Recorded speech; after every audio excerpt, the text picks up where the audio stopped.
Hi everyone, welcome to my origami barn owl tutorial. This barn owl design is by Anita Barbour. She designed it in 1972. I found a PDF of her hand-drawn notes for this design on the internet, and I will link it down below in the description. We'll go ahead and start with the white side up, and then we're going to fold the paper in half.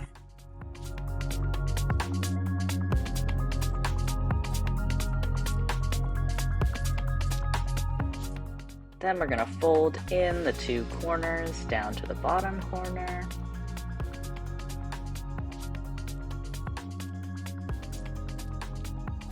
Crease those really well.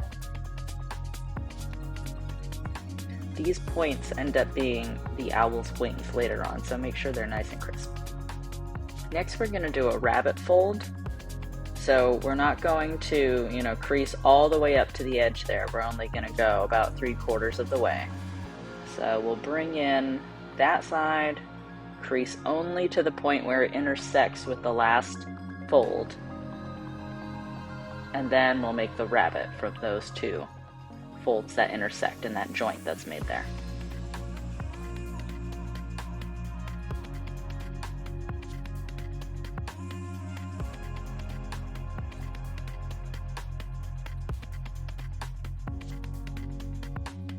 So it's this section of paper that's sticking up right now that's eventually going to be one of the owl's wings. So go ahead and make sure that's sharp, precise, and well creased.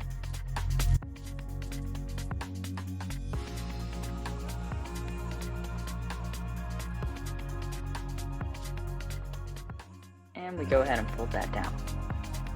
Now we'll do the exact same thing on the other side.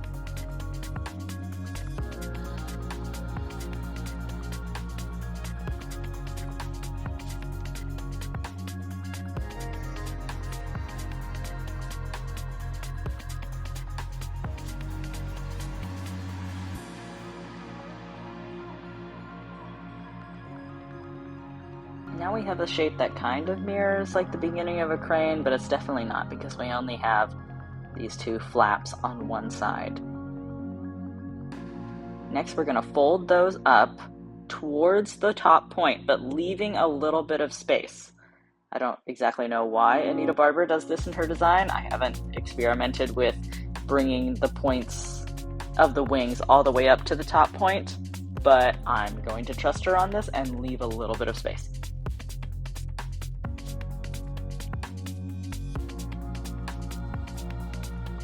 Alright, we'll flip it over, and next we're going to work on, kind of the eye sockets of the owl.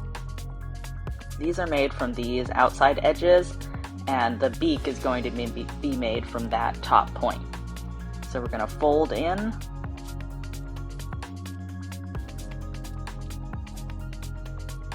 not creasing all the way to the point because again we're kind of going to rabbit fold up there as well to make the beak.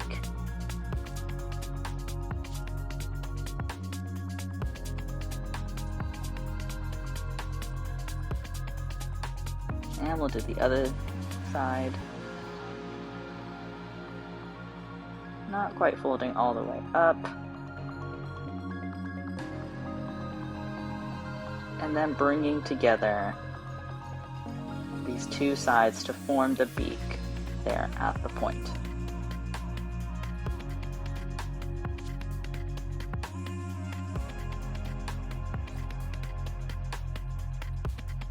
Okay. So that's the beginning of the eye sockets and the beak. We'll come back to that.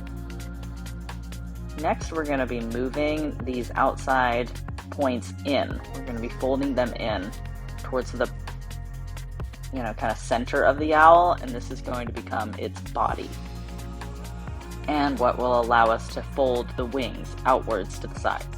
Now, there's a lot of paper layers here, so it might take a little bit more time in massaging. I've sped through this. But you can see it's very thick on that fold where the eye sockets and beak will be. So you have to work the paper in your hands a little bit.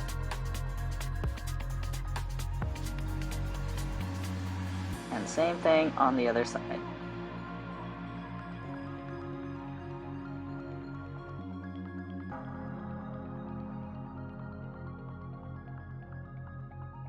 Okay, next we're going to deal with the tail. Anita does this a little further on in her diagram, but I like to get it done. So we're going to fold the tip just a little bit on the back of the owl, unfold it, and then we're going to open up these back flaps and just tuck it inside.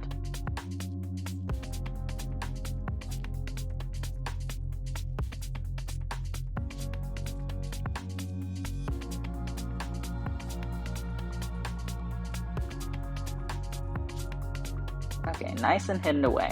Now we're going to fold upwards like half an inch, maybe a little bit more. And what we're making is basically kind of like the owl's feet or claws, like they would be, you know, sitting on a branch. And then we're going to fold that back down almost immediately here.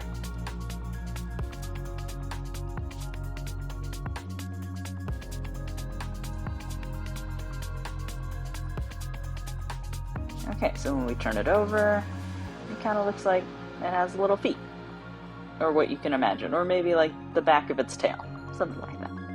All right, now we're going to deal with these big thick flaps, and we're basically going to make the head and beak portion, which requires these flaps to be folded down so that we can then round the paper.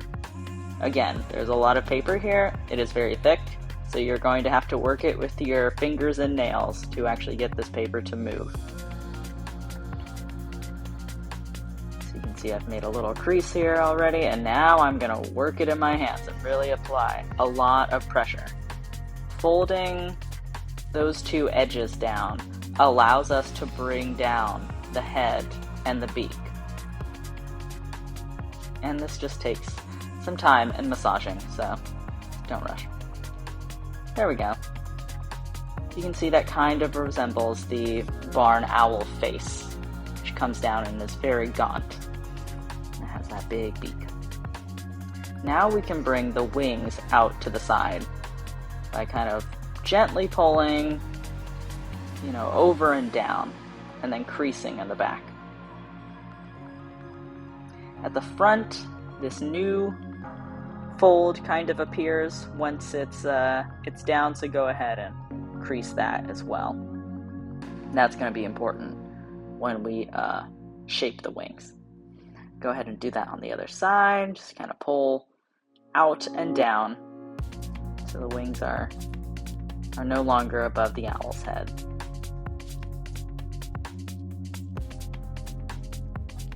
Okay, now we start kind of the scary part, which is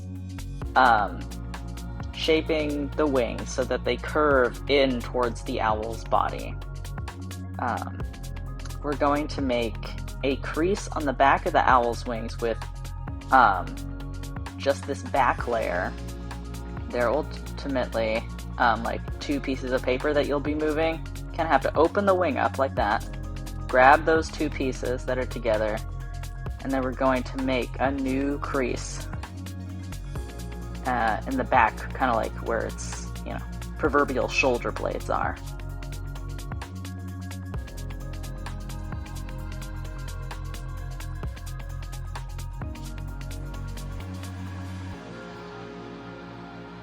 After we make this crease, the owl's wings will notably be facing or curving the wrong direction. They will be curving backwards and not forwards.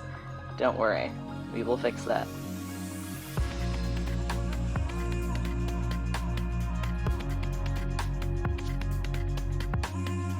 Alright, so now we have that crease, that's ready to go. And now comes the fun part. We will begin the process of curving the owl's wings forward.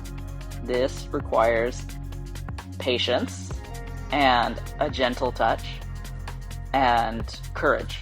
I have ripped more than a few wings doing this as I learned how to make the Anita Barbour barn owl design. So you start by taking the tip and working along that crease that's already there and kind of breaking it down very gently.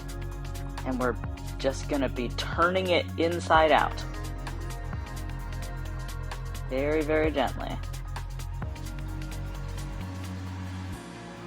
kind of working the paper in between my fingers, kind of warming it up, stretching it out, breaking it down a little bit, and ultimately it gets a little wrinkly there, but don't worry, we can straighten it out. Yeah, so now I have reversed the curve here of the owl's wing. And now it's curving in towards its body. And I didn't manage to rip that one in any places, so I'm pretty proud of that. Okay, I'm gonna go ahead and make the crease on this one as well. Yeah, facing the wrong way, but now we're gonna fix it.